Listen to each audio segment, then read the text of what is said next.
Bonjour, bienvenue chez Valoris au Centre d'Embrun. Aujourd'hui, nous allons faire une présentation et vous parler de la puissance du mécanisme de jugement et des attentes envers celle-ci, soit pour des personnes ou soit pour des groupes de gens. Notre équipe se compose de moi-même, Josée Lamarche-Pilon, intervenante à l'accueil téléphonique au Centre d'Embrun. Alain Huppé, superviseur résidentiel au point de service de Rockland. Et Roxane Laflèche, coordonnatrice de projet pour Valeurs et Solutions. Suivez-nous, on vous présente ça. Dans cette présentation, nous allons vous démontrer comment se crée un jugement social ainsi que vous faire la démonstration de la puissance de ce jugement qui vient teinter notre perception de ce que la personne observe réellement. Au moment même où on vous parle, vous avez déjà commencé, consciemment ou inconsciemment, à vous faire une image et un jugement face à cette présentation. Imaginons seulement un instant quel aurait été votre jugement si nous avions commencé notre présentation dans une pièce comme celle-ci. Votre perception et jugement auraient été différents de ce que vous avez présentement. Nous allons commencer notre présentation par vous expliquer qu'est-ce qui influence notre jugement et nos attentes. Suivez-nous! La dévalorisation sociale se fait par la perception que les personnes observatrices se font de façon consciente ou inconsciente d'une personne ou d'un groupe de gens. Le jugement social se fait à partir de la personne qui regarde, et ce, à tous les niveaux d'âge, de l'enfance jusqu'aux aînés. La personne humaine qui se fait un jugement est influencée par plusieurs facteurs. Le premier, l'expérience du jeune enfant naïf, incluant ses attentes avec des personnes ou groupes observés. Le deuxième est l'environnement physique. La maison où l'on demeure, le quartier où on habite, la ville où l'on vit, définit notre standard social, soit qu'il est plus élevé ou moins élevé. Troisièmement, l'intensité des expériences que l'on vit. Les images sont imprégnées dans notre cerveau et dans notre corps selon ce que l'on vit comme expérience.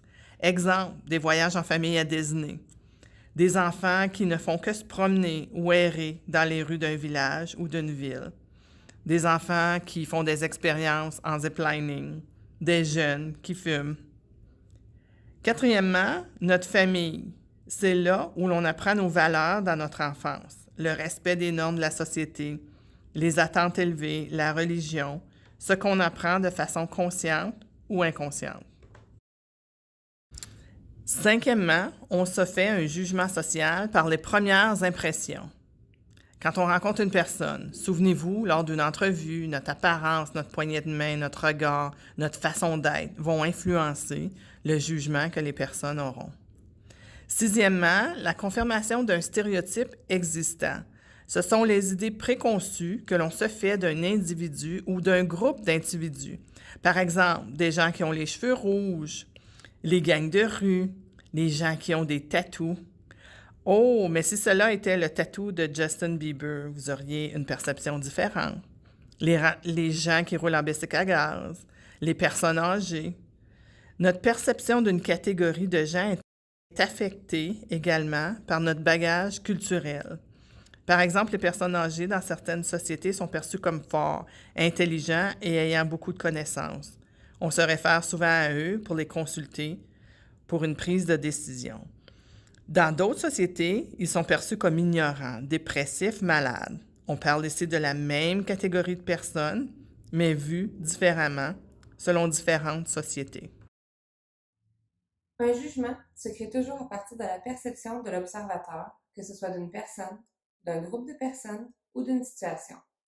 Comme Josée l'a mentionné, selon les expériences de vie de cet observateur, le jugement qu'il ou elle posera sera complètement différent.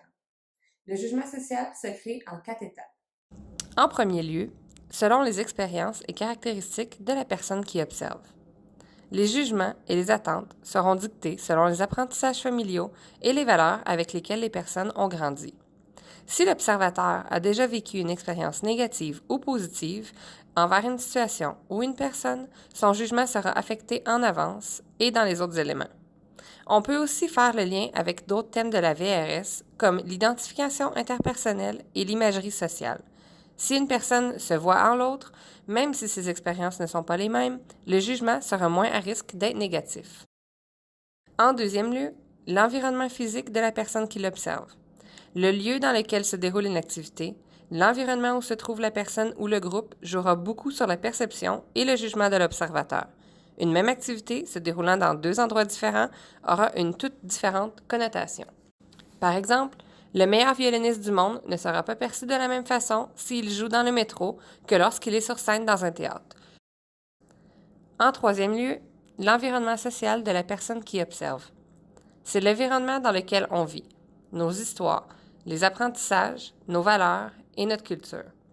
Selon ce qui nous a été enseigné dès un jeune âge, nos attentes sociales seront grandement différentes l'un de l'autre. La sphère culturelle change nos perceptions envers des groupes ou des personnes qui diffèrent de la norme culturelle et sociale. Ceci est marquant lorsqu'on visite une grande ville comme Toronto ou New York, à la façon tellement normale avec laquelle les résidents réagissent ou plutôt ne réagissent pas aux sans-abri sur les coins de rue. Bonjour, j'aimerais vous présenter certains facteurs qui influencent le jugement social. Les perceptions et les impressions. Une personne avec plusieurs années d'éducation postsecondaire, tel qu'un docteur spécialiste ou un médecin de famille. Notre jugement est déjà préconçu, dû à son statut social très valorisé par la société en général. Le docteur représente les normes de la société, les attentes élevées, et qui est rapidement valorisé de façon consciente et inconsciente. Dès notre jeune âge, le docteur est présenté comme une personne d'intégrité, de connaissance et de bon jugement. Le sarrau représente le professionnalisme, tandis que le stéthoscope représente les connaissances et le savoir-être. Par un simple bonjour, une poignée de main, un aide visuel et notre confiance a atteint son plus haut niveau. Le stéréotype associé au docteur est la compétence, et ceci regroupe dans tous les groupes d'âge, du plus jeune au plus vieux. Vous recevez un diagnostic grave du docteur Guy Turcotte. On vous partage le plan de traitement, les étapes à suivre. Il est empathique et rassurant. Il répond à toutes vos questions et s'assure que vous terminez la consultation un peu plus apaisé. Quelques semaines plus tard, vous apprenez dans les médias que Dr Turcotte est accusé de meurtre de ses 2 enfants. Est-ce que votre lien de confiance est brimé? Est-ce que votre image sociale du Dr Turcotte a changé? Est-ce que la présomption de l'innocence se maintient? Dr Turcotte est trouvé coupable des meurtres de ses 2 enfants. Est-ce que vous remettez en question votre diagnostic et le plan de traitement? Est-ce que vous vous demandez maintenant une deuxième opinion? Est-ce que vos valeurs sont touchées? Est-ce que votre mécanisme de jugement a-t-il été floué?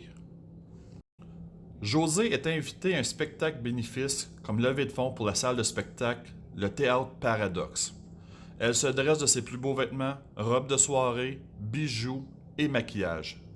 Les attentes de José sont d'anticipation, d'excitement et d'une soirée remplie de divertissement. José doit rencontrer sa collègue qui l'a invité au hall d'entrée de la salle de spectacle. José, d'un pas sûr, fait son entrée dans cette salle. Dès son arrivée, elle est la bienvenue par le groupe de leur punk de la région, Death by Submission.